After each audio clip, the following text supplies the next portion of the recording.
Hello, it's Dr. Lisa Neer, voice teacher in Mezzo, with another exercise for you to use as you're getting back into singing practice after over a year in this pandemic.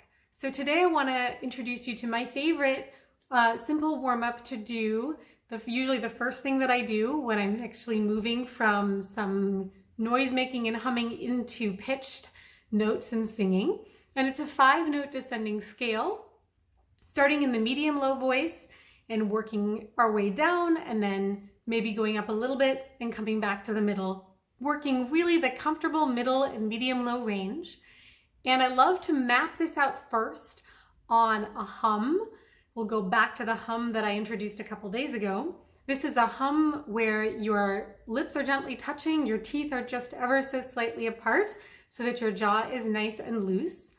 And you should feel a nice gentle vibration, a little tickle at the lips. That's a nice checkpoint to go, yes, I am making noise. I am making vibrations and sounds. So a nice place to start might be, C major. It's a 5-note scale, so you'd start on G and go down to C, or maybe a little bit lower is comfortable for you. You could do B flat major. You can adjust, but for example, on your hum, smooth legato, and then go down by half step.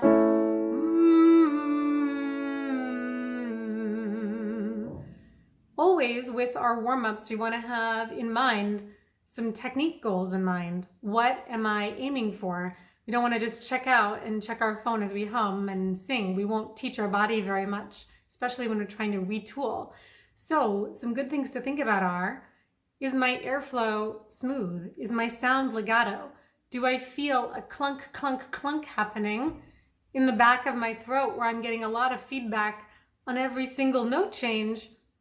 This probably means that there's too much work going on. Can you smooth it out? Can you think almost a little sloppy, slidier than you think you should? That might move you in a better direction.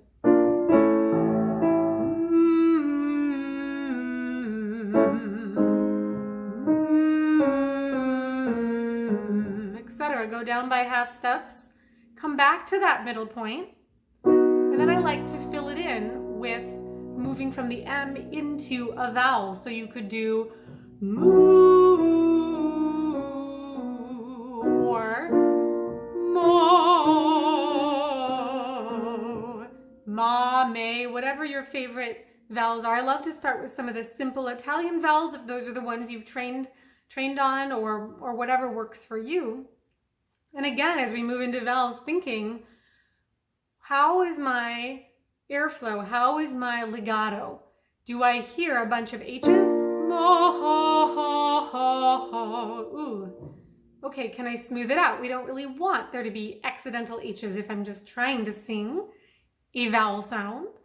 Likewise, I don't want accents, maybe from the back of the throat or tongue. Mo. So you want to listen and feel for those.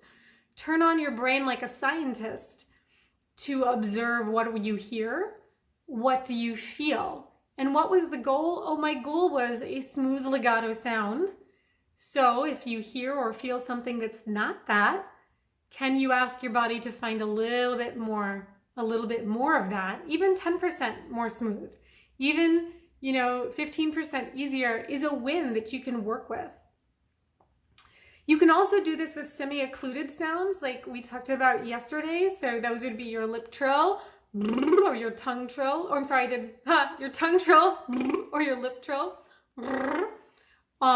These are wonderful sounds to use instead of the M or in addition to the M.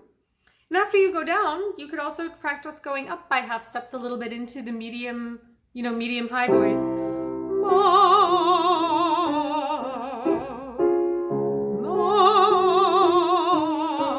Etc.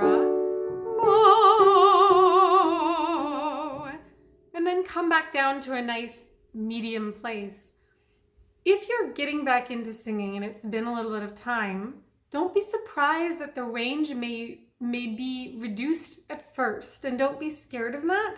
Work with the comfortable range that you have each day and see what happens over several days, over a week or two of doing an exercise like this, of doing some of the exercises from earlier this week, and see what happens. Do a few more notes feel comfortable next week than they did this week? Or maybe they don't, and that maybe it will take a little longer, or maybe, we'll talk about some strategies for going into some of those higher and lower registers in a future video. But mostly the goal with this exercise is to start producing pitched sounds in a comfortable place in the medium-low range where we speak, where our voice tends to settle, and to engage with the idea of legato, of smooth airflow and smooth vocal production without a bunch of extra accents or H's or other things that interrupt that line. So I hope that was helpful for you. Let me know in the comments if there is a particular thing you would like me to talk about in one of these videos. I'm here for the month of May, offering you a series of practices that you can use to get back into a singing routine if you've been away or if your normal routine has been interrupted. And that applies to most of us. It applies to me. I've had times this whole year where I've been in more or less of a singing routine. So you're not alone, and you can totally rebuild and regain that vocal confidence. So let me know how I can serve you in the comments. Give me a like and share this video if you found it was useful. Share it with a friend. All right, see you later.